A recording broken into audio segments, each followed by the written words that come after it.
So I spent 2 months in Costa Rica learning how to surf, and it was so much fun.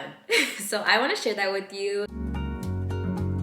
My name is Alicia, and I'm back with another video to talk about my favorite thing in the world, which is surfing. Surfing is something that I always wanted to learn and do. I just saw such cool videos of some really rad women surfing some really cool waves. They're longboarders. One was Nikki Miller, the other one was Josie May, and just their style and how they were kind of dancing and moving freely on the board really inspired me and sparked that interest of like, okay, this is something that I want to do and this is dope, so I have to make this happen for myself.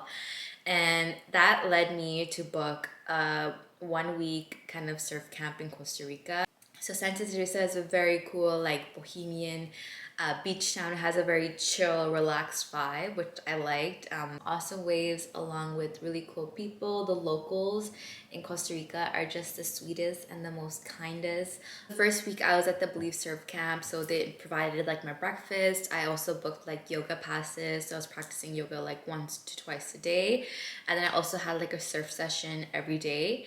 And that was actually really nice. And you know, it's like you just have, being in a surf camp, you just kind of enter this surf community and like you meet people who are like-minded, who want the same thing as you, who desire to learn this sport, or they have previous experience but they just really like that community aspect. And, you know, surfing really connected me to more to myself, more to nature. And it's like everyone who is there like wants to learn, is so open-minded, you know, is very connected with themselves, and there's so much respect and reverence for the ocean, which like allows us to surf in it, you know. And it's like, I just feel like living near the water is so therapeutic, and being just surrounded by water is like extremely healing. So I initially booked like a 1 month trip to Costa Rica, and I quit my job. I talk more about that in like a previous video, so check that out. Know like what would come next after that 1 week. I was just kind of trying it out and I had like no plans, but I decided like, okay, like I'm not gonna go back, you know. This is like so cool, this is so fun, like I want to keep learning. And it's like, obviously it takes more than 1 week to learn how to surf. Like it takes months, years, could be, yeah, it takes forever. I stayed back in Santa Teresa and stayed at this place. Somos is definitely like a place I would recommend to have a really good time in Santa Teresa.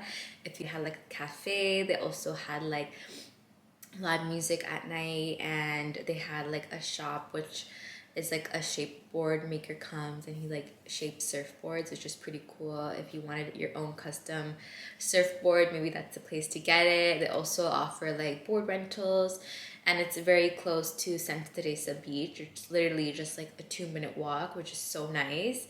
And like being that close to the beach is like so perfect, because like one thing is like in Santa Teresa, like everyone kind of gathers for sunset, to watch a sunset go down, or if people are going for a sunset surf.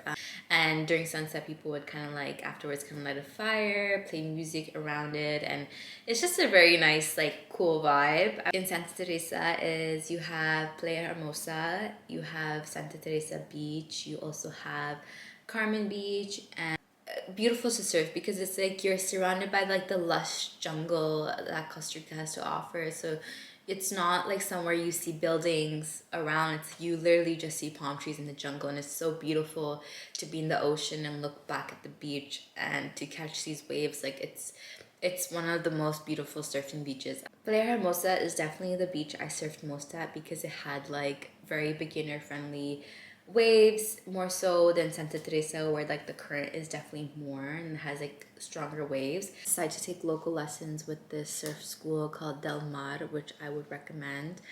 And I think that was also nice because it took us to another surf spot called it's like across Santa Teresa on the other side of the Nicoya Peninsula. It's called Cabuya, which was a really nice surf spot also, because a right-hand point break and something that can only be surfed on high tide.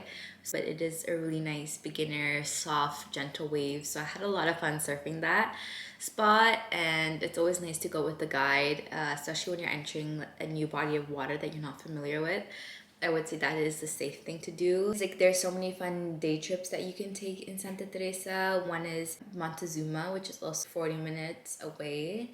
And I rented an ATV and I went to Montezuma. I went to the waterfall, so you can like hike and you can just see the waterfall, which is pretty, and people are like cliff jumping from that. So it's just a nice place to like get a nice change and also explore what's around. So where to eat in Santa Teresa. So Santa Teresa actually had really nice food spots. My favorite was El Corazon, and that was such a beautiful restaurant. I really enjoyed the food and the drinks there. The vibe was really nice.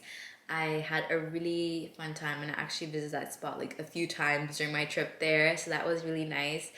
I also liked the Earth Cafe. Eat Street was really central as well. Somos does have a good cafe as well. For local food, I like soda pura vida. The main dish of Costa Rica is gallo pinto. If you are planning a trip to surf in Santa Teresa or Costa Rica, it's really important to know what season you are going to based on the waves, but also just the weather. So they have a wet and dry season. Rainy season is known as a green season, so that's like May, April to end of November. Dry season, which is like December to like May, early May. And so when you go during the wet season, it's going to be raining a lot, and that's one thing to be mindful of. And the waves are definitely much more bigger in Santa Teresa during the wet season, whereas the dry seasons is definitely more mellow and more easier to surf. So that's one thing to be mindful of when going. And if you do go in the wet season, it's going to be raining a lot, but it doesn't rain the whole day. It rains like periods of the time during the day, so you do get some dry spots, but it also just gets really muddy because it is a muddy road and you need like a rain jacket to keep you dry and waterproof like shoes and maybe a bag, you know, just to keep yourself like safe and dry. I also checked out Nosara, which is a few hours away from Santa Teresa, and then it's another cool surf spot. I definitely found the waves there much more easier and beginner friendly than Santa Teresa Beach. Also, Nosara is another town in Costa Rica that's like really focused on like wellness, yoga, and just like a healthy way of being. So I stayed at the Nomadic Hotel in Playa Guiones, which was so beautiful. That was probably one of my favorite places I stayed in Costa Rica. It is such an absolutely beautiful place to stay. They do have individual rooms, but they also have a dorm. So depending on what your preference is, you do have that option. I surfed in Playa Guiones, and that was really fun. Caught some really beautiful waves, and I just really enjoyed my time there. In Nosara, something fun to do, what I did was I watched the baby sea turtles hatch and make their way to the shore, which was absolutely beautiful and so cute, seeing these baby sea turtles innately just know to make their way to the ocean. And a very beautiful wellness and yoga space called Bodhi Tree, which I highly recommend checking out. Yeah, or get a day pass at. It's very nice, very beautiful, and you're in the lush Costa Rican jungle and you're doing yoga. Went fishing with one of my Costa Rican friends that I made there, and it was such a cool experience fishing. We caught some mahi-mahis, which was really nice, and we saw a pod of dolphins like in the water. I've never seen that many dolphins in my life. So in Nosara, my favorite spot was Cayol. It's like on top of this hill, and you have like a beautiful restaurant. You know, it's like candlelit, and it also, I would recommend going there to watch the sunset and then have your dinner after, just because it's so stunning and you have this beautiful view of the Costa Rican jungle. And wow, it just, Costa Rica is such a beautiful country. Pacifico Azul is my friend's restaurant. They're locals, so definitely do check that out. I love the combination of surfing and traveling, and I feel like it's a great way to explore the world. Just so pretty. I love the whole vibe. The people there were so nice.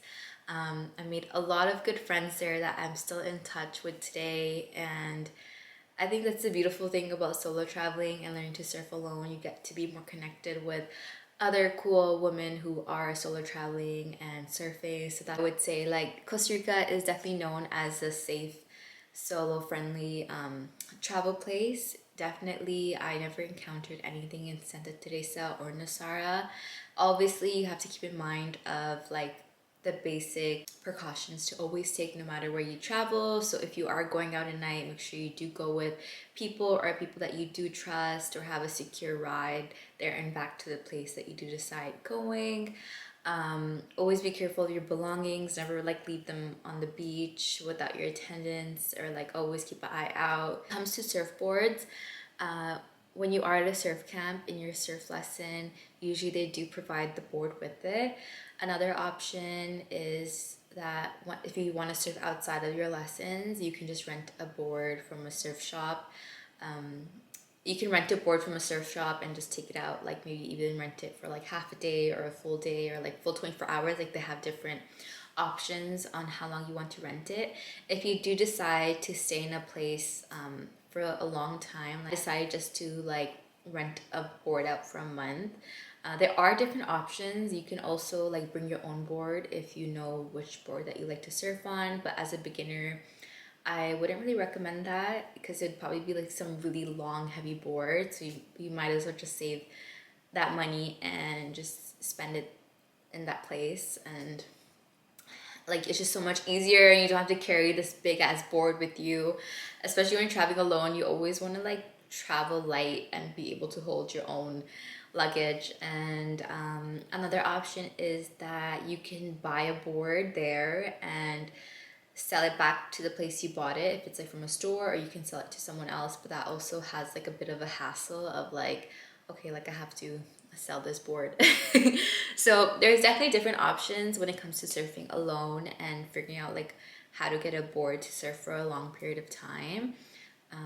So definitely surfing in Costa Rica is one of my favorite surf spots for sure. My surf journey started there, and it'll always have a special place in my heart. It's definitely a place to check out if you want good vibes, nice sunsets, and also just be by the lush Costa Rican jungle, which is unbeatable. And I hope this video inspires you to book that solo surf trip to Costa Rica and really enjoy yourself. And peace.